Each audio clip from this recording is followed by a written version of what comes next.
लूंगा और एक छोटी सी कहानी सुनाता हूँ, और जो भी मैं प्रश्न करूंगा उसका हाँ या ना में आप जवाब देना। आप कहानी सुनने के लिए तैयार हैं क्या? हाँ या ना? एक गुब्बारा बेचने वाला था। क्या बेचता था? जब भी उसके गुब्बारे नहीं बिकते थे, वो रंग बिरंगे गुब्बारों को हवा में उड़ा देता था। कभी लाल गुब्बारे, कभी पीले गुब्बारे, कभी नीले गुब्बारे, कभी हरे गुब्बारे। एक दिन एक काला बच्चा गुब्बारे वाले के पास आया और बोला, अंकल आप रोज लाल गुलाबी पीले हरे नीले गुब्बारे उड़ाते हो, कभी काला गुब्बारा नहीं उड़ाते, क्या काला गुब्बारा उड़ेगा क्या? गुब्बारे वाले की आंख भर आई। वो बोला, बेटा गुब्बारा अपने रंग की वजह से नहीं उड़ता है, गुब्बारा उसके अंदर भरी हुई गैस की वजह से उड़ता है। गुब्बारा किस वजह से उड़ता है? उसके अंदर भरी हुई गैस की वजह से। कहने का मतलब ये है बच्चों कि जिस भी गुब्बारे में गैस भर दी जाए वो गुब्बारा उड़ेगा। उड़ेगा या नहीं उड़ेगा?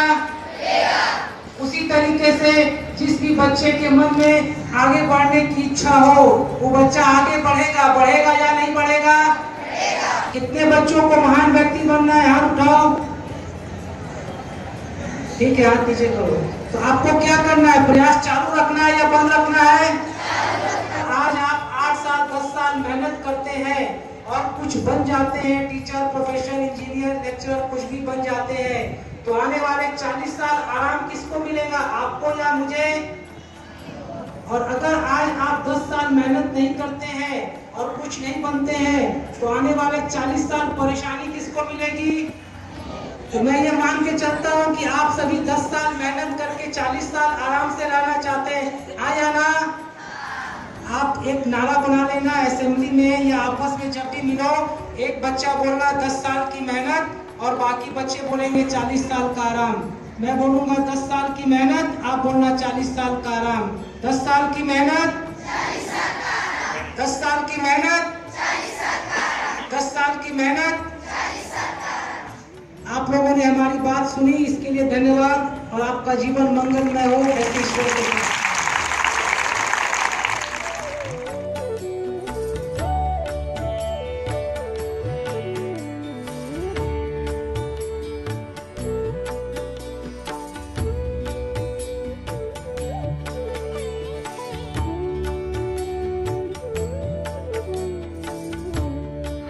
मन को सदा कार्य में लगाए रखना होगा।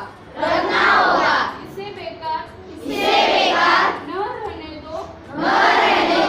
जीवन को गंभीरता के साथ परवाह मत करो क्योंकि समय अनंत है।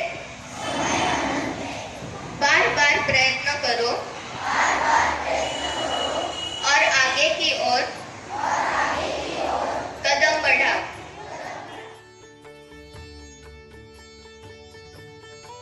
नेहमी हसत राहा, असा चेहरा काय कामाचा जो हसत नाही, अहंकारापासून तितके सावध राहा।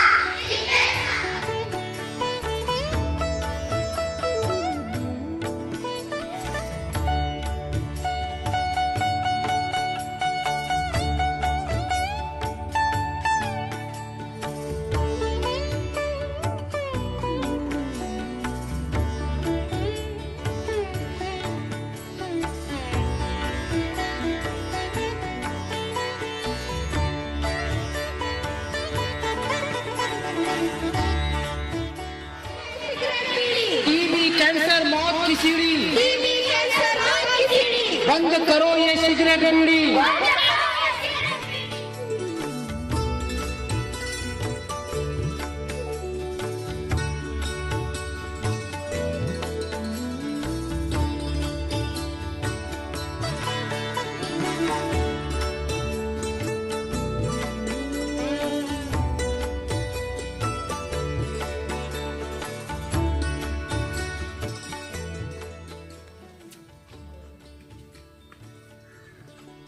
हाँ, तुम्हारा क्या नाम है? मेरा नाम सदानंद कामले है सर। ये जो स्टिकर लगाया इससे तुमको क्या फायदा हुआ? मुझे इससे फ़ायदा ये हुआ कि मुझे ये समझ में आया कि मैं खुद क्या कर सकता हूँ या मैं क्या करना चाहिए मुझे। ठीक है। वो जो बुक पढ़ा धीर धरा उससे क्या समझ में आया? इससे ये समझ में आया कि अपन खुद को जो अपना जो मन है इसको हमेशा काम में लगा रहना चाहिए। जैसे कि अगर ये खाली रहता है तो कुछ भी अलग सोचता रहता है, अलग अलग विचार आएंगे इसमें। ये काम गायत्री परिवार कर रहा है। गायत्री परिवार के लिए तुमको कुछ बोलना है? मुझे यही बोलना है कि जितना भी आप ये बुक है ये आप ज़्यादा से ज़्यादा लोगों तक बांटना चाहिए, क्योंकि उनको पता चलेगा कि जीवन कैसे जगना है। ठीक है, धन्यवाद। धन्यवाद। थॉट लगाया है तुम्हारे कैब में, इसके विषय में जरा बताओ।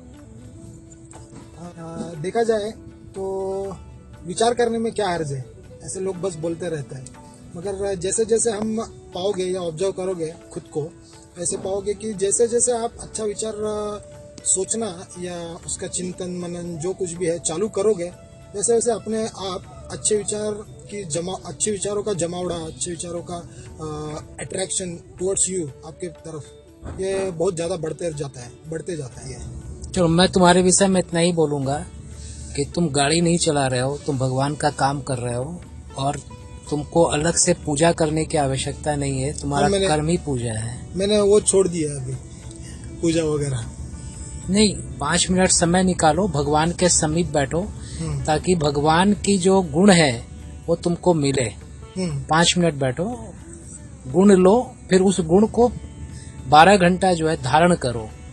उतना ही भगवान के नजदीक बैठना जरूरी है। उसको उपासना कहते हैं हमारे गुरुदेव। मैं गायत्री परिवार से जुड़ा हूँ कि भगवान के नजदीक बैठना चाहिए। जैसे आग के नजदीक बैठते हैं तो आग की गर्मी मिलती है।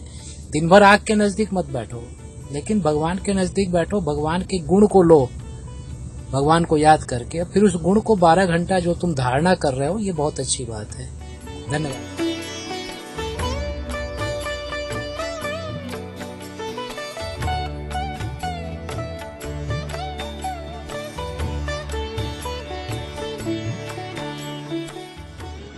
और किसी को आप जब कष्ट देते हो, उसका नुकसान करते हो, तो आपको कुछ देर के बाद एक खराब फीलिंग होती है या नहीं होती?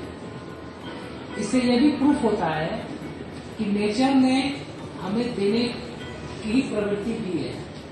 हम जब देते हैं तो हमें खुशी मिलती है, और जब हम किसी का नुकसान पहुंचाते हैं तो हमें दुख मिलता है।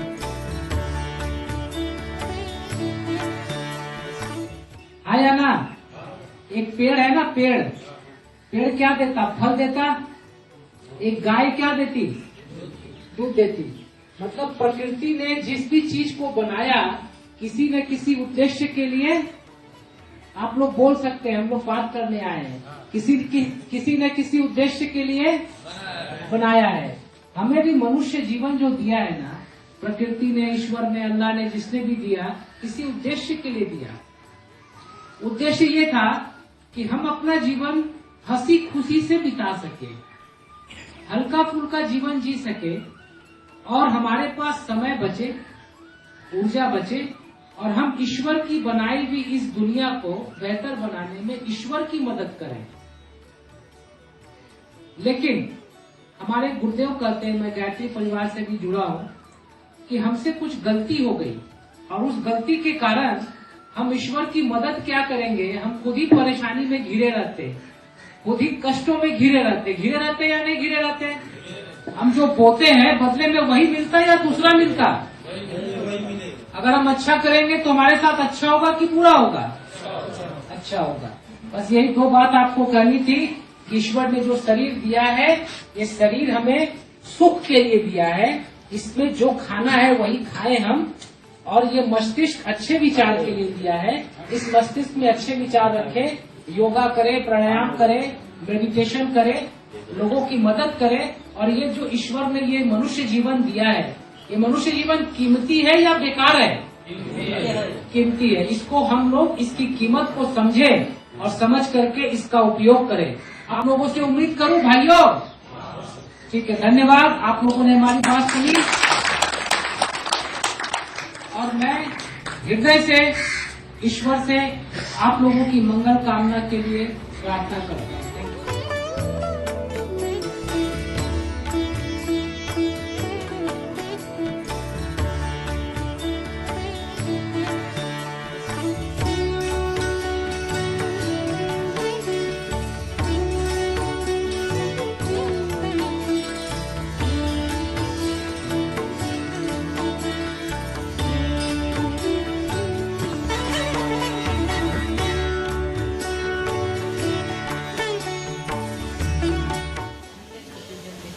सबसे ज्यादा विश्वासी लोग हैं आप, सबसे ज्यादा ईमानदार लोग हैं आप, क्रिएटर हैं और सच बोलने वाले। ये 4 क्वालिटी किसकी है? आपकी है। मेरा रिक्वेस्ट है ये 4 क्वालिटी को आप याद करो, अपनी इस 4 क्वालिटी, क्योंकि हम सोचते हैं आज नहीं कल बन जाते हैं। हाँ बोलिए। पॉजिटिव सोचेंगे तो पॉजिटिव हो जाएगा, अगर नेगेटिव सोचेंगे तो नेगेटिव हो जाएगा, लेकिन वो आपके ऊपर निर्भर है, वो नेगेटिव को भी पॉजिटिव कर सकते हैं। हम कौन से भी काम की शुरुआत परमिशन से नतमस्तक पे करेंगे तो पूरा दिन हमारा अच्छा जाएगा, और हम कौन सा भी चीज़ करेंगे तो पॉजिटिव थिंक करके ही करेंगे तो हमारा स्वास्थ्य भी अच्छा रहेगा और हमारा बच्चों का भविष्य भी उज्जवल हो जाता है। ये प्रकृति की योजना आपको समझ में आई कि प्रकृति ने जीवन आसान बनाया या मुश्किल बनाया, तो उसके ऊपर एक लाइन। प्रकृति है इसमें ही आनंद, वो एक्सेप्ट करके उसमें ही आनंद है। अगर हम ज़्यादा आवश्यकता बढ़ाए उसमें तकलीफ हो सकती है, हम हमारी तकलीफें बढ़ाएंगे। आवश्यकताएं जितने ज़्यादा होंगी उतनी हमारी तकलीफें भी ज़्यादा होंगी।